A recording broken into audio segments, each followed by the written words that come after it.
Hello बच्चों, कैसे हो आप सब? तो बच्चों हम पढ़ रहे थे इलेक्ट्रिक फील्ड के बारे में।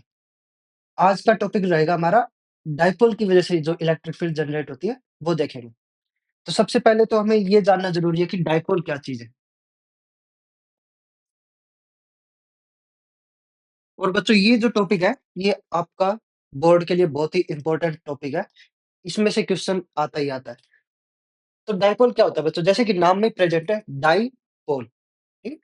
तो यहाँ चार्ज की बात करें तो चार्ज में पोल कैसे बनेंगे? जैसे अर्थ के केस में पोल क्या होते हैं? एक नॉर्थ पोल और एक साउथ पोल, दोनों एक दूसरे के क्या अपोजिट है। ऐसे ही चार्ज में अपोजिट क्या होगा? एक प्लस चार्ज, एक माइनस चार्ज। तो डाइपोल कौन बनाएगा?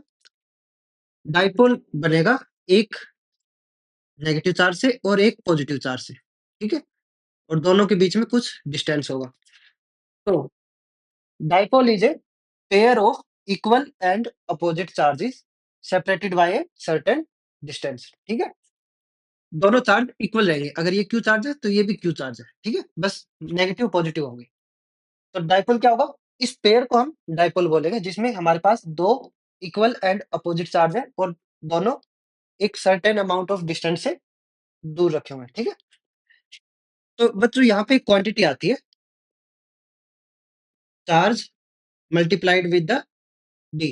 डी को बोलते हैं बच्चों डाइपोल लेंथ, ठीक है? चार्ज को उसकी डाइपोल लेंथ के साथ जब मल्टीप्लाई करते हैं, तब जो क्वांटिटी बनती है बच्चों, इसको बोलते हैं डाइपोल मोमेंट।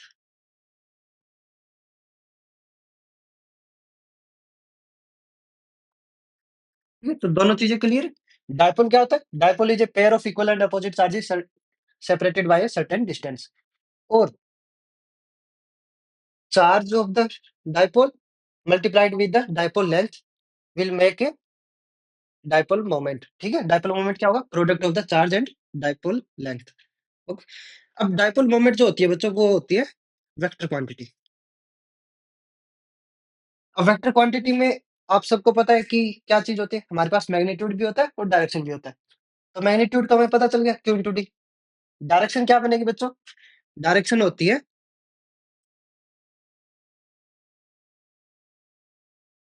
तो मैग्नीट्यूड तो हमारा क्यू इंटू डी है और डायरेक्शन होगी बच्चों negative charge to positive charge,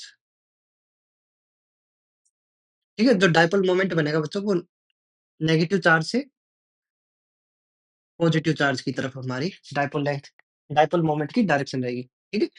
तो जो पी वेक्टर है वो हमारा इस डायरेक्शन पे होगा, नेगेटिव टू पॉजिटिव, ठीक है? ये बेसिक था डाइपोल के बारे में।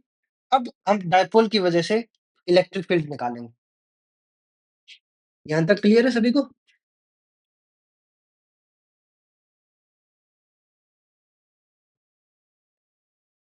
तो जो इलेक्ट्रिक फील्ड है बच्चों, वो इसमें 2 केस बनते हैं।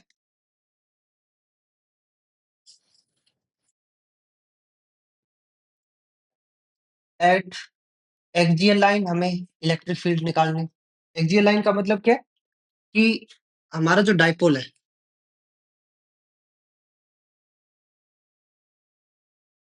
इसकी जो एक्सिस बनेगी बच्चों, वो ये वाली लाइन जो है, वो डाइपोल की एक्सिस बनेगी, ठीक है? और डाइपोल लेंथ मैं मान लेता हूँ 2a। तो इस लाइन पे जो ये एक्सिस है डाइपोल की, इस लाइन पे कोई पॉइंट है, ठीक है? इस साइड भी हो सकता है, उस साइड भी हो सकता है। उस पॉइंट पे अगर हमें इलेक्ट्रिक फील्ड निकालनी है, तो ये हमारा इस केस में आता है कि जो पॉइंट हमारा जहाँ पे हमें इलेक्ट्रिक फील्ड निकालनी है, वो कहाँ पे? एक्सियल लाइन पे है, ठीक? तो अभी मान लेते हैं इस पी पॉइंट पे हमें इलेक्ट्रिक फील्ड की वैल्यू निकालनी है ड्यू टू दिस डाइपोल। तो कैसे करेंगे बच्चों? हमारे पास डाइपोल में 2 चार्जेज़ हैं, ये दोनों चार्जेज़ यहाँ पे इलेक्ट्रिक फील्ड जनरेट कर रहे होंगे। तो मान लेते हैं ये जो प्लस क्यू चार्ज है, ये यहाँ पे इलेक्ट्रिक फील्ड जो जनरेट करेगा, वो इस डायरेक्शन में आएगी। पॉजिटिव चार्ज की वजह से away from the charge electric field generate होती है। तो इसको बोल देता हूँ ई प्लस क्यू। और माइनस क्यू चार्ज अपनी तरफ इलेक्ट्रिक फील्ड जनरेट करेगा, ठीक है? डायरेक्शन जो होगी इलेक्ट्रिक फील्ड की, वो टुवर्ड्स द चार्ज होगी नेगेटिव के केस में। इसको ई माइनस क्यू बोल देता हूँ, ठीक है? और अगर हम डायरेक्शंस की बात करें बच्चों, तो यहाँ पे आई कैप और यहाँ पे जे कैप है हमारा इस डायरेक्शन में, ठीक? तो इलेक्ट्रिक फील्ड अगर हमें लिखना हो, प्लस क्यू की वजह से जो इलेक्ट्रिक फील्ड बनेगी वो क्या बनेगी बच्चों? के क्यू डिवाइडेड बाय डिस्टेंस का स्क्वायर। अब हमें डिस्टेंस मानना पड़ेगा। हम मान लेते हैं कि हमारा जो ये सेंटर है बच्चों, डाइपोल का सेंटर, यहाँ से पी पॉइंट जो है आर डिस्टेंस दूर है, ठीक है? सेंटर से पी पॉइंट आर डिस्टेंस दूर है। तो प्लस क्यू चार्ज से पी पॉइंट कितना दूर होगा?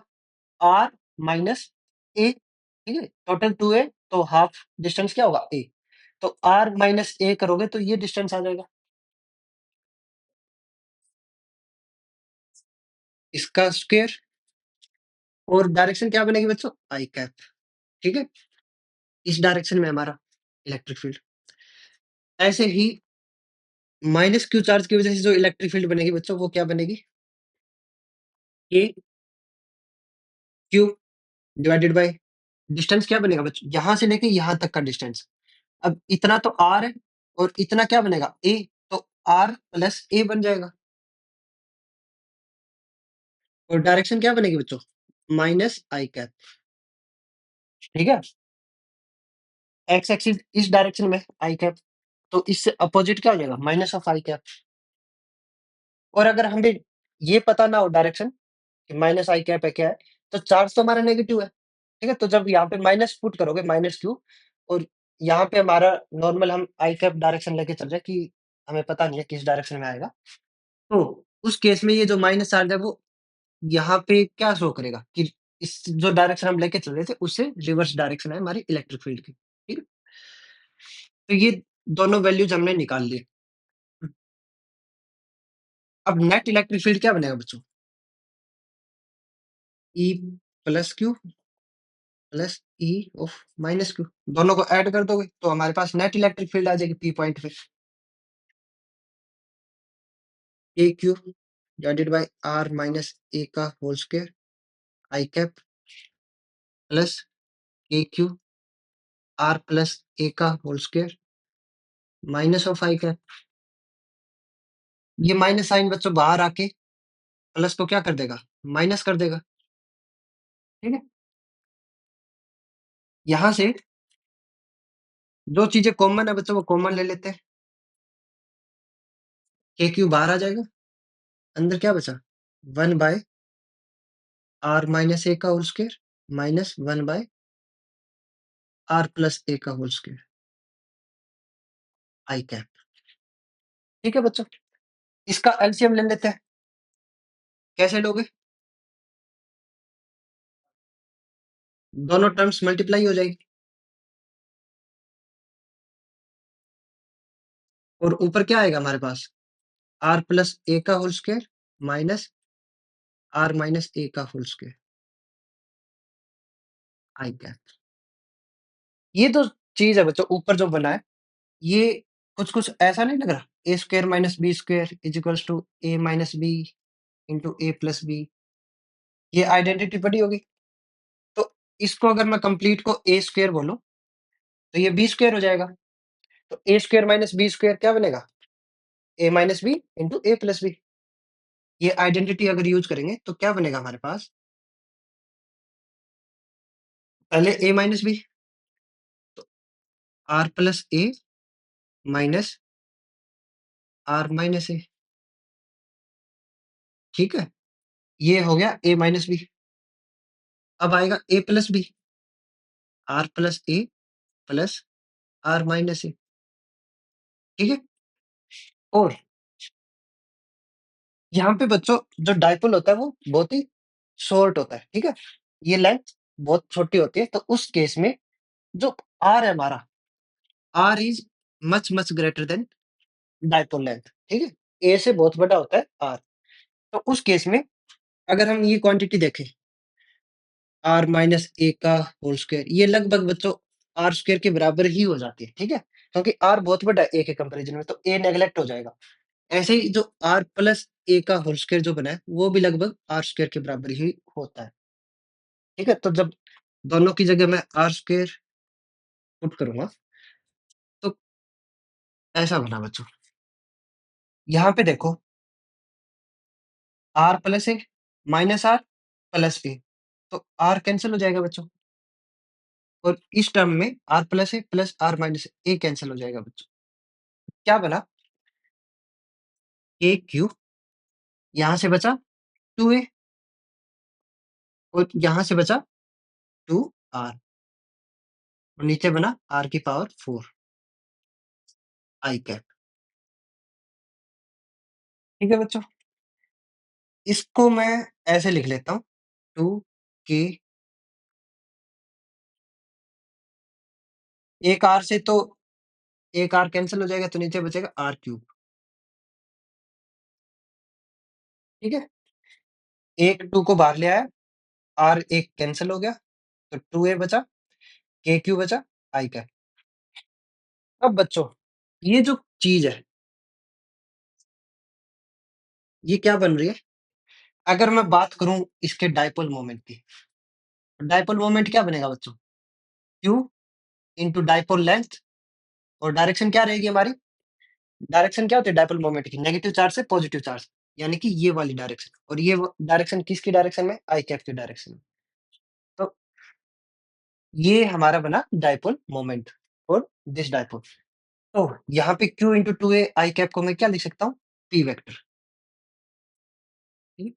टू के p vector divided bye r cube.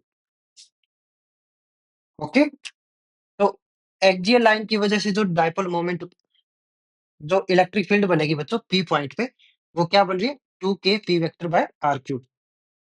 वहां और यहाँ पे p वेक्टर क्या है? q टू ए आई कैप। ओके, इजी सा है। बस यहाँ पे थोड़ा सा ये कंफ्यूजिंग सा हो जाता है जब हमें ये आइडेंटिटी यूज करनी है। बाकी बहुत सिंपल है। दोनों चार्जेस की वजह से पी पॉइंट पे हमने इलेक्ट्रिक फील्ड निकाल ली। ठीक, और फिर तो ये एलसीएम लेके सोल्व करना है। यहाँ पे ये जो टर्म्स है इसमें आर बहुत बड़ा है ए की वजह से, जिस वजह से इनका जो स्क्वायर है वो लगभग आर स्क्वायर के बराबर ही होता है। ठीक है, तो यहाँ से इसको सोल्व करना इजी हो गया हमारे लिए। और लास्ट में क्यू इंटू टू ए आई कैप को हम क्या पुट कर देंगे? Dipole moment. अगर हमें डाइपोल मोमेंट की टर्म्स में इलेक्ट्रिक फील्ड देखनी हो तो हमारे पास ये एक्सप्रेशन है। अगर चार्ज और डाइपोल लेंथ की टर्म्स में देखना हो तब हमारे पास ये एक्सप्रेशन है। ठीक है, अब ये तो था बच्चों जब हमें एक्सियल लाइन पे इलेक्ट्रिक फील्ड निकालनी। अब अगर हमें इलेक्ट्रिक फील्ड निकालनी हो इक्वेटोरियल लाइन पे, इक्वेटोरियल लाइन क्या होती है? वो वाली लाइन जो कि हमारे डाइपोल की एक्सिस के परपेंडिकुलर डिस्टेंस पे हो, या फिर हम बोले कि उसके नॉर्मल पे।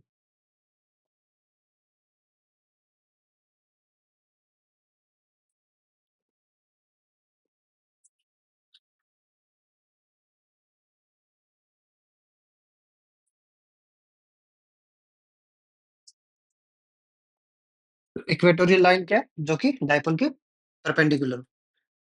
ये माइनस क्यू चार्ज, ये डाइपोल बना हमारा प्लस क्यू चार्ज आया। ये डाइपोल लेंथ हमारी 2a, और इसके सेंटर से पास करने वाले 90 डिग्री पे जो लाइन होती है बच्चों, इसको बोलते हैं इक्वेटोरियल लाइन। इस पे अगर कोई पॉइंट है हमारे पास, पी पॉइंट, आर डिस्टेंस दूर, ठीक है, इस पी पॉइंट पे क्या इलेक्ट्रिक फील्ड बनेगी वो देखना है हमें। ठीक है, तो बच्चों क्या होगा अगर हम इन चार्जेस को ज्वाइन करें ऐसे? तो पॉजिटिव चार्ज क्या करता है बच्चों? Away from the charge electric field रहेगी पॉजिटिव की वजह से। तो इसमें पॉजिटिव चार्ज की वजह से जो इलेक्ट्रिक फील्ड बनेगी उसकी डायरेक्शन ये रहेगी बच्चों। ठीक है, और नेगेटिव चार्ज की वजह से जो इलेक्ट्रिक फील्ड बनती है वो टुवर्ड्स द चार्ज होती है।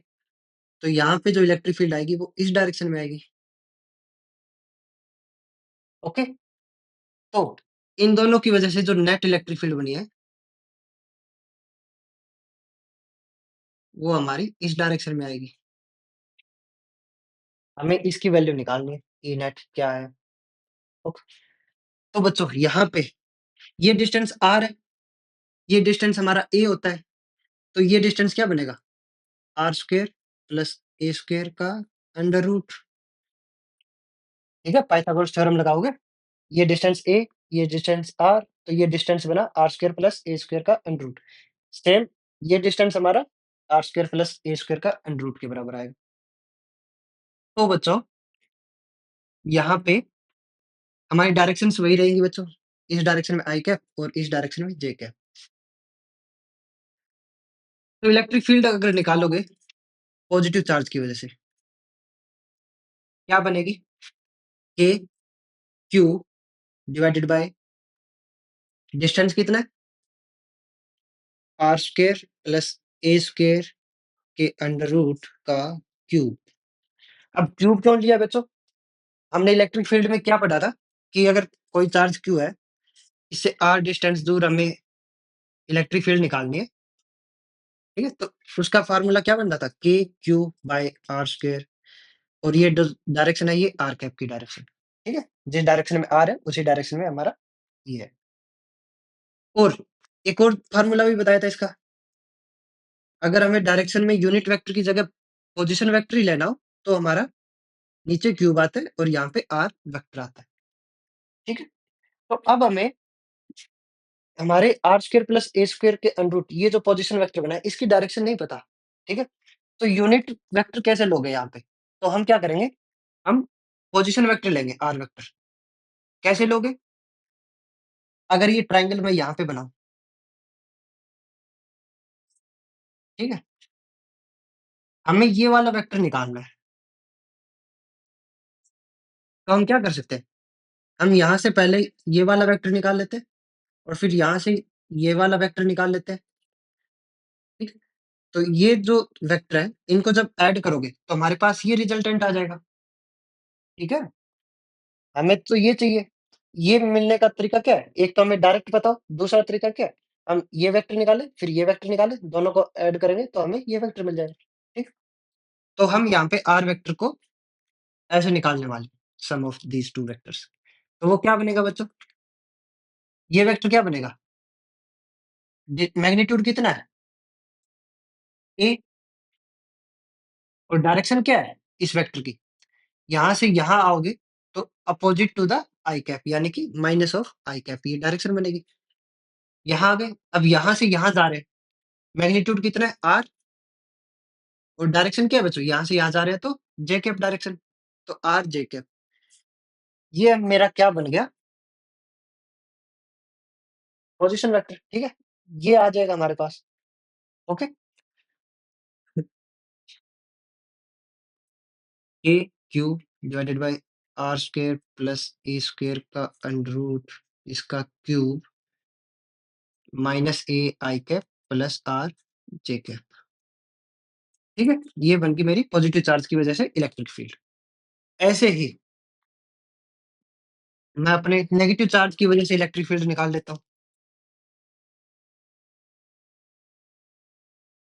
क्या बनेगी? K minus Q charge R square plus A square के अंडर रूट का क्यूब, और पोजीशन वेक्टर क्या बनेगा बच्चों? अभी हमें ये वाला पोजीशन वेक्टर देखना है। मैग्नीट्यूड तो ये था, पुट कर दिया हमने। इसकी डायरेक्शन कैसे बनाओगे? ये पोजीशन वेक्टर कैसे बनाओगे? हम पहले यहाँ से यहाँ जा रहे हैं, ए कैप, नहीं, ए तो मैग्नीट्यूड हो गया और डायरेक्शन क्या है बच्चों? यहाँ से यहाँ जा रहे हैं तो आई कैप की डायरेक्शन में जा रहे हैं, ए आई कैप, ठीक है? फिर यहाँ से यहाँ जाएँगे, ये क्या बनेगा? आर जे कैप, और इन दोनों का सम क्या बनेगा हमारा? ये पोजीशन वेक्टर, ठीक है? तो ये होगी हमारी नेगेटिव चार्ज की वजह से इलेक्ट्रिक फील्ड, और ये है हमारी पॉजिटिव चार्ज की वजह से इलेक्ट्रिक। तो नेट इलेक्ट्रिक फील्ड क्या बनेगी बच्चों? दोनों चार्जेस की इलेक्ट्रिक फील्ड को ऐड कर देंगे। यहाँ से आया K Q R square plus A square एक cube minus A I cap plus R J cap, और जब बच्चों ये ऐड करोगे तो ये चीज तो कॉमन ही है, ठीक है? तो मैं ऐसे लिख लेता हूँ, इसको ऑलरेडी कॉमन ले लिया मैंने, ये बचा इधर प्लस क्यू चार्ज से, और माइनस क्यू चार्ज से हमारा ये बचेगा, साथ में नेगेटिव साइन भी बचेगा। तो ऐड कर रहे हो तो ये नेगेटिव साइन प्लस साइन को क्या कर देगा, माइनस का, A I cap plus R J cap. ठीक है, मैंने थोड़ा सा डायरेक्ट कर दिया, नहीं तो क्या करोगे, इस टर्म्स को हम प्लस साइन लिख के फिर से ऐड करेंगे और फिर हम ये चीज कॉमन लेंगे। तो मैंने स्टार्टिंग में ही ये वाला पार्ट कॉमन ले लिया। कॉमन ले हुए तो फर्स्ट पार्ट से हमारा ये बचेगा एज इट इज, और सेकंड पार्ट से ये बचेगा, साथ में नेगेटिव साइन भी बचेगा। इस नेगेटिव साइन की वजह से हमारा ये वाला पॉजिटिव साइन क्या हो जाएगा, नेगेटिव का। ठीक, और ये एज इट इज पुट कर दोगे। तो अब देखो बच्चों, यहाँ हमारा क्या कैंसिल हो रहा है, आर जे कैप और माइनस का आर जे कैप तो कैंसिल हो जाएगा, और माइनस ए आई कैप क्या हो जाएगा, minus of two A I cap. ठीक है, और इसी के साथ ही हमारा डाइपोल जो होता है वो बहुत ही शॉर्ट लेंथ का होता है, उस वजह से आर जो है वो बहुत बड़ा होता है ए के कंपैरिजन में। तो हम क्या पुट कर सकते हैं कि आर स्क्वायर हमारा क्या हो जाएगा, काफी बड़ा हो जाएगा ए स्क्वायर के कंपैरिजन में। तो हम R square plus A square को क्या पुट कर सकते हैं, नियरली आर स्क्वायर मान सकते हैं। तो अगर ये हमारा आर स्क्वायर है तो उसका अंडर रूट क्या बन जाएगा, आर। ठीक है, R square plus A square को आर स्क्वायर के बराबर मानेंगे, तो आर स्क्वायर का अंडर रूट आर बनेगा और उसका क्यूब क्या बनेगा, आर क्यूब। ठीक है, तो हमारे पास क्या बचा, K cube divided by are cube minus two A I cap. Okay, अब देखो बच्चों, माइनस साइन को बाहर निकाल लो, K q two a r cube i cap. अब ये क्यू इंटू टू ए आई कैप क्या बनेगा बच्चों, हमारी डाइपोल मोमेंट। डाइपोल मोमेंट की डायरेक्शन क्या है, माइनस चार्ज से प्लस चार्ज की तरफ। ठीक है, माइनस चार्ज से प्लस चार्ज हमारा आई कैप की डायरेक्शन में। ठीक है, तो डाइपोल मोमेंट की डायरेक्शन जो बनेगी आई कैप, और मैग्नीट्यूड क्या होता है, क्यू इंटू डाइपोल लेंथ। तो क्यू टू ए आई कैप हमारा क्या हो जाएगा, डाइपोल मोमेंट। तो हमारी नेट इलेक्ट्रिक फील्ड क्या बनी, minus K P vector by are cube. Okay, और यहाँ पे पी वेक्टर क्या है, क्यू टू ए आई कैप। अब ये माइनस साइन क्या बता रहा है बच्चों, माइनस साइन ये बता रहा है कि ये जो हमारा वेक्टर है डाइपोल मोमेंट वेक्टर, उसके अपोजिट में मेरी इलेक्ट्रिक फील्ड है। अगर मैं डाइपोल मोमेंट इस डायरेक्शन में है तो इसके अपोजिट में मेरी क्या है, इलेक्ट्रिक फील्ड। ठीक है, तो जो नेगेटिव साइन है वो डायरेक्शन बता रहा है इलेक्ट्रिक फील्ड की as compared to dipole moment. जिस डायरेक्शन में डाइपोल मोमेंट होगा उसके अपोजिट में इलेक्ट्रिक फील्ड। ठीक है, इजी है। इसमें सिर्फ ट्रिकी पार्ट ये था, यहाँ पे सिंपल हम स्क्वायर लेके यूनिट वेक्टर लेके नहीं कर सकते, क्योंकि हमें इन वेक्टर्स की डायरेक्शन नहीं पता है यूनिट वेक्टर, तो हमें यहाँ से जाना पड़ेगा। इस वेक्टर की और इस वेक्टर का जो सम होगा वो हमें ये रिजल्टेंट वेक्टर देगा। ठीक है, तो अगर हमें यहाँ पे वेक्टर क्वांटिटी लेके चलनी है तो हमें यहाँ पे क्यूब लेना होगा। ठीक है, मैग्नीट्यूड का। ओके, उसके बाद तो सिंपल सा ही है। तो हमारे पास दो चीजें आ गई बच्चों, इक्वेटोरियल पे आ गया इलेक्ट्रिक फील्ड, और एक्सियल लाइन पे भी इलेक्ट्रिक फील्ड आ गई है। अगर दोनों में रिलेशन देखोगे क्या बनेगा,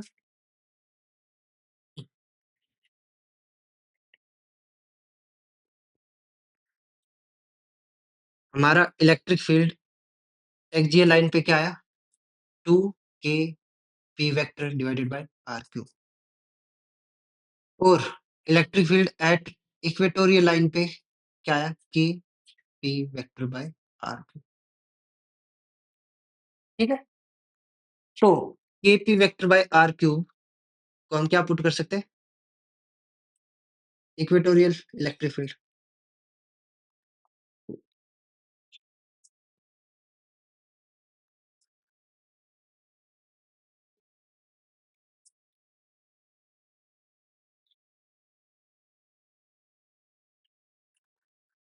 इस टू को इधर ले आता हूं मैं,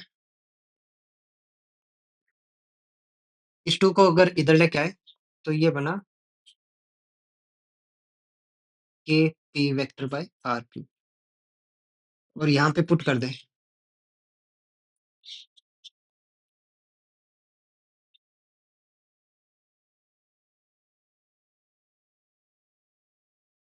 तो जो इक्वेटोरियल लाइन पे जो इलेक्ट्रिक फील्ड बनती है बच्चों, वो एक्सियल लाइन पे जो इलेक्ट्रिक फील्ड बनेगी उसकी हाफ होती है और डायरेक्शन तो अपोजिट है, नेगेटिव साइन सिर्फ और सिर्फ डायरेक्शन शो करेगा कि जिस डायरेक्शन में हमारी एक्सियल वाली इलेक्ट्रिक फील्ड होगी, उसके अपोजिट डायरेक्शन में हमारी इक्वेटोरियल इलेक्ट्रिक फील्ड बनती है, ठीक है?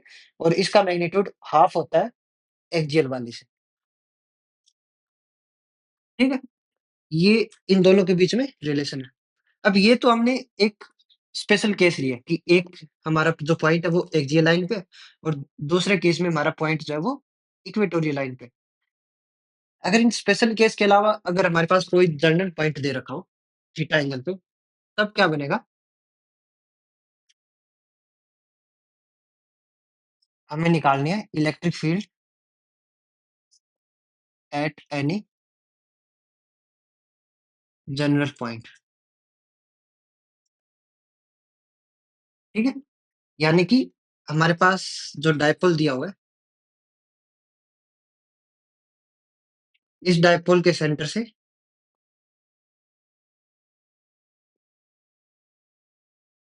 कहीं थीटा एंगल पे आर डिस्टेंस दूर हमारा पी पॉइंट है, ठीक है? अब ना तो ये एक्सियल पे ना ये इक्वेटोरियल पे, ठीक है? किसी एंगल थीटा पे, तो ये एक जनरल केस हो गया। इसके लिए हमें इलेक्ट्रिक फील्ड निकालनी है। कैसे निकालेंगे? पहले तो देखो बच्चों हमारा यहाँ पे डायपोल मोमेंट क्या बनेगा? हमारा डायपोल मोमेंट आएगा इस डायरेक्शन में, q इंटू टू ए। डायपोल लेंथ में 2a लेके चल रहा हूँ, ठीक? सिर्फ p वेक्टर लिख लेता हूँ, जगह चाहिएगी हमें एक बार। तो बच्चों हमने किसी भी वेक्टर को रिज़ॉल्व करना सीखा था, ठीक है? वेक्टर को उसके कंपोनेंट्स में लिखना हो। तो अगर हम p वेक्टर को रिज़ॉल्व करें, तो जो एंगल के साथ वाली साइड है, ठीक है? ये हमारा p वेक्टर, इसके साथ ये जो लाइन है थीटा एंगल बना रही है। तो इस लाइन के अलोंग अगर मैं p वेक्टर को रिज़ॉल्व करूँगा, तो एंगल के साथ वाली साइड पे कौन-सा कंपोनेंट आता है? कॉस का कंपोनेंट आता है। ठीक है बच्चों? तो मेरा ये क्या बनेगा? p cos थीटा, ठीक है? और इससे जो 90 डिग्री पे जो मेरा कंपोनेंट आएगा बच्चों, वो कौन-सा कंपोनेंट आएगा? साइन का कंपोनेंट आएगा, p sin थीटा बनेगा, ठीक है? तो जो मेरा डायपोल मोमेंट था, मैंने उसको रिज़ॉल्व कर लिया अलोंग द लाइन और उसके परपेंडिकुलर, ठीक है? ये p cos थीटा बनेगा, ये p sin थीटा बनेगा। अब देखो बच्चों, मेरा जो ये पॉइंट P है, अब इसमें 2 केस बन गए। P cos थीटा के लिए तो ये पॉइंट क्या हो जाएगा? मेरा एक्सियल लाइन वाला पॉइंट हो जाएगा, ठीक है? अब जब स्टार्टिंग वाला केस किया था, तब एक्सियल लाइन क्या थी मेरी? ये मेरी एक्सियल लाइन थी, ठीक है? और P वेक्टर की वजह से, जो मेरा जो डायपोल मोमेंट था P वेक्टर, उसकी वजह से एक्सियल लाइन पे जो मेरी इलेक्ट्रिक फील्ड बनी थी, वो क्या बनी थी? 2K P vector by R cube, ठीक है? अगर मेरा डायपोल मोमेंट P वेक्टर है, तो मेरा एक्सियल लाइन पे जो इलेक्ट्रिक फील्ड आती है, वो ये इसके बराबर आती है, 2K P vector by R cube. अब मेरा डायपोल मोमेंट क्या है? P cos theta. तो P cos थीटा की वजह से R डिस्टेंस दूर जो मेरा P पॉइंट है, वहाँ पे इलेक्ट्रिक फील्ड क्या बनेगी? ये एक्सियल लाइन वाला केस लगेगा इसमें। तो यहाँ पे मैं P वेक्टर की जगह क्या पुट कर दूँगा? P cos theta. तो इस कंपोनेंट की वजह से यहाँ पे लगने वाली इलेक्ट्रिक फील्ड आ जाएगी मेरे पास, ठीक है? तो यहाँ पे जो इलेक्ट्रिक फील्ड बनेगी मैं उसको E1 बोल देता हूँ बच्चों, ठीक? और सेकंड कंपोनेंट मेरा क्या है? P sin theta. अब P sin थीटा के लिए देखो बच्चों, ये मेरा डायपोल मोमेंट है, इसके 90 डिग्री पे, ठीक है? परपेंडिकुलर डिस्टेंस पे मेरा R डिस्टेंस दूर P पॉइंट है। तो ये कौन से वाला केस हो गया? इक्वेटोरियल लाइन वाला केस हो गया, ठीक है? P sin थीटा के लिए ये मेरी इक्वेटोरियल लाइन होगी और यहाँ से R डिस्टेंस दूर P पॉइंट है। तो उस केस में इलेक्ट्रिक फील्ड क्या बनती है? Opposite to the p sine theta, ठीक है? पी साइन थीटा मेरा अगर इस डायरेक्शन में, जैसे कि पी वेक्टर के लिए मैं इक्वेटोरियल लाइन बनाऊँ, तो यहाँ पे अगर मेरे को इलेक्ट्रिक फील्ड निकालनी थी पी वेक्टर की वजह से, उस केस में मेरी इलेक्ट्रिक फील्ड क्या आई थी? इस डायरेक्शन में। और कितनी आई थी? K P vector by are cube. Minus sign क्या दिखा रहा है? डायरेक्शन, ठीक है? अपोजिट है पी वेक्टर के। पी वेक्टर इस डायरेक्शन में है, तो इलेक्ट्रिक फील्ड इस डायरेक्शन में, ठीक है? और ये मैग्नीट्यूड है। तो पी वेक्टर जब डायपोल मोमेंट था, तब इलेक्ट्रिक फील्ड ये बनी थी मेरी, K P vector by are cube. अब मेरा डायपोल मोमेंट क्या है? P sine theta. तो मेरी इलेक्ट्रिक फील्ड क्या बनेगी? यहाँ पे पी साइन थीटा पुट कर दूंगा, K p sine theta by are cube, ठीक है? और डायरेक्शन क्या रहेगी? जो डायरेक्शन इसकी है, उसके अपोजिट में डायरेक्शन आएगी इलेक्ट्रिक फील्ड, ठीक? इसको मैं E2 बोल देता हूँ, ठीक है बच्चों? तो मेरा E1 क्या बना? 2 के पी वेक्टर कोस थीटा, ठीक है? Divided by are cube. इस कंपोनेंट की वजह से जो इलेक्ट्रिक फील्ड बनी, और लिख देता हूँ किसकी वजह से है? Due to p cos theta component की वजह से। और E2 वेक्टर क्या बनेगा? Minus of K P vector sine theta by are cube. और ये किसकी वजह से आई है? इस कंपोनेंट की वजह से आई है। और ये दोनों कंपोनेंट्स मिलके जो इनका रिजल्टेंट आएगा बच्चों, वो क्या बनेगा हमारा? नेट इलेक्ट्रिक फील्ड, ठीक है? सिंपल है। किसी भी जनरल पॉइंट पे डायरेक्ट तो हम निकाल नहीं सकते थे कि हमें ये डिस्टेंस निकालने, फिर दिक्कत होती ना। तो हमने क्या किया, जो डायपोल मोमेंट है उसके कंपोनेंट्स बना लिए। एक कंपोनेंट हमारा एक्सियल वाला केस बन जाएगा, दूसरा कंपोनेंट हमारा इक्वेटोरियल लाइन वाला केस बन जाएगा, ठीक? तो इन दोनों के लिए हमें इलेक्ट्रिक फील्ड पता ही है, ऐसे निकाल लेंगे। अगर मैं ई नेट देखूं बच्चों, मैग्नीट्यूड की बात करते हैं, तो उस केस में मेरा क्या बनेगा? E1 square plus E2 square का अंडर रूट।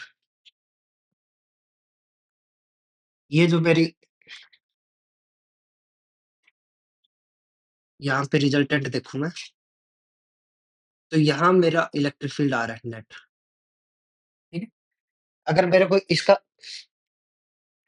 मैग्नीट्यूड देखना हो, तो ये जो ट्राइंगल है, इस ट्राइंगल पे ये मेरा 90 डिग्री, तो इसका मैग्नीट्यूड का स्क्वायर प्लस इसके मैग्नीट्यूड का स्क्वायर मेरा किसके बराबर आएगा? इसके स्क्वायर, ठीक है? हाइपोटेन्यूज के स्क्वायर के बराबर। तो ई स्क्वायर क्या होगा? E1 स्क्वायर प्लस में E2 स्क्वायर। ये डिस्टेंस और ये डिस्टेंस सेम रहेगा, ठीक है? वेक्टर को हम शिफ्ट कर सकते हैं पैरेलली। तो E1 square plus E2 square मेरा किसके बराबर आएगा? ई स्क्वायर के बराबर। और स्क्वायर को दूसरी साइड लेके जाते हैं तो अंडर रूट आ जाता है। पुट करोगे, E1 स्क्वायर क्या बनेगा? 2k p cos theta divided bye r cube का स्क्वायर। E2 स्क्वायर क्या बनेगा? kp sin थीटा डिवाइडेड बाय r क्यूब का स्क्वायर। यहाँ पे मैं वेक्टर नहीं लेके चल रहा, ठीक है? मैग्नीट्यूड की बात कर रहे हैं, तो वेक्टर साइन हटा दिया, सिर्फ मैग्नीट्यूड लेके चल रहे हैं। और बच्चों, यहाँ पे हम नेट इलेक्ट्रिक फील्ड का मैग्नीट्यूड ही निकाल रहे हैं, ठीक है? अगर हमें प्रॉपर वेक्टर नोटेशन देनी होती, तो हम सिंपली वो कर सकते हैं। ई वेक्टर मेरा क्या बनेगा? E1 vector plus E2 vector. तो इन दोनों को मैं डायरेक्टली ऐड कर लूंगा, तो जो भी चीज बनेगी वो मेरा वेक्टर क्वांटिटी देगा इलेक्ट्रिक फील्ड की। लेकिन अगर हमें मैग्नीट्यूड देखना हो, तो वो हम मैग्नीट्यूड यहाँ से भी निकाल सकते हैं और यहाँ से भी निकाल सकते हैं, ठीक है? यहाँ पे K p by are cube, K p by are cube, इनका जो स्क्वायर है वो कॉमन ले सकते हैं।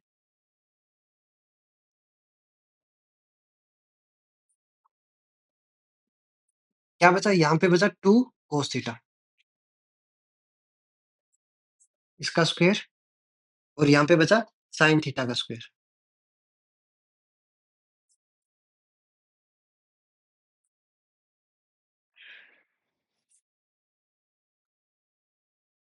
ठीक है बच्चों? अब ये स्क्वायर वाली टर्म बाहर आ सकती है, बाहर आके बचा केपी बाय आर क्यूब। अंदर क्या है? 4 cos square theta. Plus sine square theta. 4 cos square theta को मैं क्या लिख सकता हूँ बच्चों? 3 cos square theta plus cos square theta. ठीक है? एक cos स्क्वायर थीटा मैंने अलग कर लिया और हम जानते हैं कि ये चीज़ क्या बनेगी? cos square theta plus sin square theta क्या होता है? 1। तो यहाँ से मेरा आ गया Kp by r cube 3 cos square theta plus 1 का अंडर रूट। ये मेरा इलेक्ट्रिक फील्ड का मैग्नीट्यूड आ गया बच्चों। ठीक है? और मैग्नीट्यूड तो आ गया, डायरेक्शन हमें देखनी है, क्योंकि वेक्टर क्वांटिटी में क्या होता है? मैग्नीट्यूड भी होता है, डायरेक्शन भी होता है। मैग्नीट्यूड तो हमने निकाल लिया, डायरेक्शन कैसे निकालोगे? डायरेक्शन हम मान लेते हैं कि जो नेट इलेक्ट्रिक फील्ड है वो अल्फा एंगल बना रही है हमारे E1 वेक्टर के साथ में, ठीक है? तो उस केस में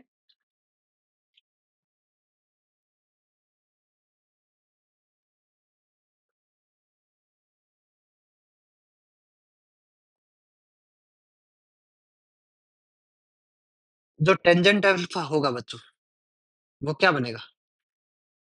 इस ट्रायंगल में tan अल्फा क्या होगा? परपेंडिकुलर बाय बेस, परपेंडिकुलर क्या है? E2, बेस क्या है? E1।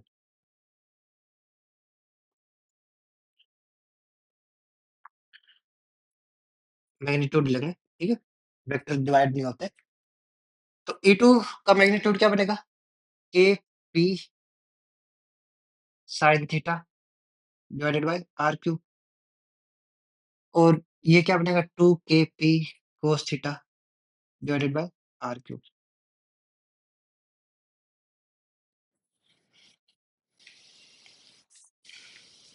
ठीक है बच्चों? जो चीज़ें कैंसल हो सकती है कैंसल कर दो। क्या बचा? sin थीटा डिवाइडेड बाय 2 cos थीटा। sin बाय cos क्या होता है? टेंजेंट। तो ये आ गई बच्चों डायरेक्शन हमारे पास कि tan अल्फा क्या रहेगा? tan theta divided by 2। Okay? तो अब हमारे पास जो नेट इलेक्ट्रिक फील्ड आई है, उसके लिए उसका मैग्नीट्यूड भी है और उसके लिए डायरेक्शन भी है। ठीक है? तो अब हमारे पास वेक्टर क्वांटिटी कंप्लीट हो गई। ठीक है?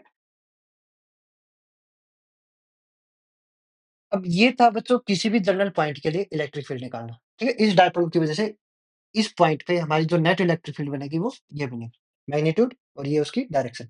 ठीक है? इस जनरल केस से हम हमारे वो जो 2 स्पेशल केस थे वो भी निकाल सकते हैं।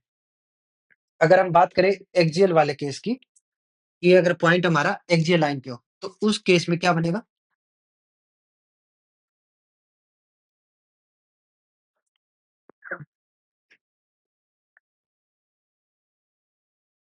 अगर मेरा ये जो पॉइंट है P,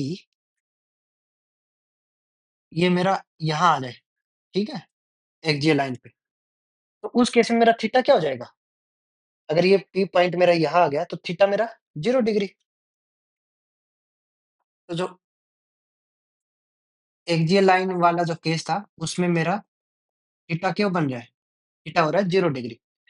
तो मैग्नीट्यूड क्या बनेगा? Kp by r cube cos 0 degree, 3 cos 0 plus 1 का अंडर रूट। cos 0 क्या होता है बच्चों? 1। तो 3 इंटू 1 3 बनेगा और प्लस 1 4, 4 का under root 2, 2 Kp by r cube. तो यही तो मैग्नीट्यूड आया था हमारा एक्सियल वाले केस में। और डायरेक्शन अगर देखनी हो तो tan अल्फा क्या आएगा? Tangent of 0 degree divided by 2। ठीक है? थीटा 0 डिग्री है। tan 0 क्या होता है बच्चों? 0, 0 बाय 2 0, यानी कि अल्फा क्या आ गया हमारा? 0 डिग्री। तो जो E1 है उसी की डायरेक्शन में मेरा E वेक्टर आएगा, नेट इलेक्ट्रिक फील्ड। ठीक है? और E1 हमारी एक्सियल लाइन की डायरेक्शन में है, तो E वेक्टर भी हमारा एक्सियल लाइन की डायरेक्शन में आएगा। तो डायरेक्शन भी आ गई, मैग्नीट्यूड भी आ गया और सेम वही केस है जो हमने एक्सियल लाइन के केस में निकाला था। ऐसे ही अगर हमें इक्वेटोरियल वाला केस देखना हो, तो इक्वेटोरियल वाला क्या होगा?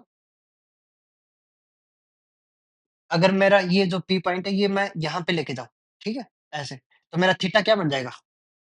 90 डिग्री।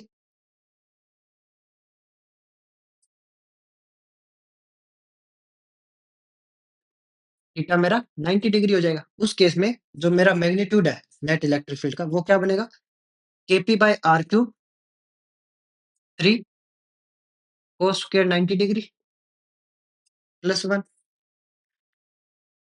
अब कोस 90 क्या होता है बच्चों? 0। 3 की मल्टीप्लाई जब 0 से होगी तो क्या आएगा? 0 प्लस 1 यानी कि 1 बचा। 1 का अंडर रूट 1 होता है। तो ये बचा सिर्फ़ और सिर्फ़ केपी बाय आर क्यूब। ठीक है? मैग्नीट्यूड तो इतना ही आया था हमारा इक्वेटोरियल लाइन के केस में K p by are cube. Direction अगर देखें तो डायरेक्शन क्या बनेगी? Tangent of 90 degree divided by 2। Tangent of 90 क्या होता है? इन्फिनिटी। ये इन्फिनिटी है यानी कि अल्फा क्या आएगा? 90 डिग्री। ठीक है? टेंजेंट अल्फा इन्फिनिटी कब होगा? जब अल्फा मेरा क्या हो? 90 डिग्री। यानी कि जो अल्फा है वो E1 के परपेंडिकुलर पे होगा। ठीक है? जब मैं यहाँ पे लेके जाऊँगा तो जो मेरी ये जो लाइन बनेगी इसके 90 डिग्री पे मेरा क्या आएगा? Electric field. ठीक है?